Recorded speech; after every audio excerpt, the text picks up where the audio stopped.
Salam dəyərli dostlar, bu video dərsimizdə də sayla bağlı ümumi bir vacib məqamları sizlə paylaşmaq istəyirəm.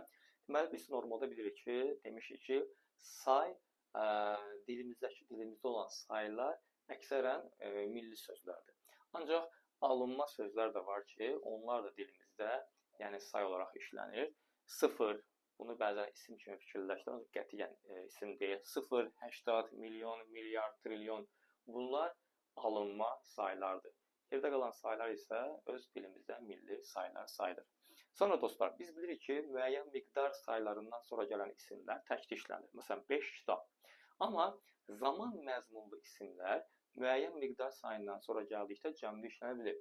Məsələn, 1000 illər, 100 illər və bu zaman qrammatik mənanın, qrammatik normanın pozulması deyə bir şey yoxdur. Yəni, qrammatik norma pozulmuyor.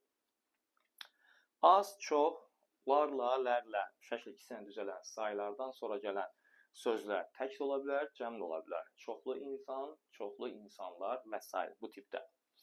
Az-çox sözləri ən, lap, daha ədədləri ilə birlikdə işlənə bilir.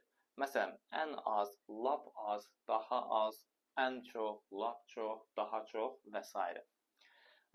Say cümlə özü kimi xəbər olarkən heç də məcbur deyil ki, isimləşsin.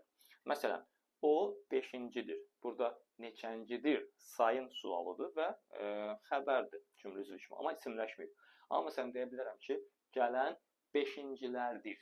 Yəni 5-ci siniflərdir mənasında. Kimdir? Burada isimləşib, amma burada isimləşmir.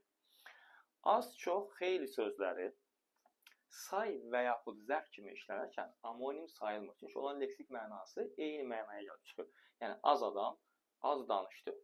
Çox adam çox işləyir və s. Amma az sözü, məsələn deyək ki, az say kimi, bir də feil kimi yolunu azmaq mənasında tamamilə fərqli leksik mənaları bildirdiyinə görə bu amonim sayılır. Bir sözü bilirik ki, həm ədəd ola bilər, həm say ola bilər. Bunları biz necə ayıra bilərik? Bir sözü sifətdən və zərfdən sonra gələrsə ədəddir. Məsələn, gözəl bir mənzərə, sabah bir bizə gəl. Və feildən əvvəl gələrsə yenə ədaddır. Bir dayan, məsələn, bu mənada. Belə dostlar, növbəti videolarda görüşənə.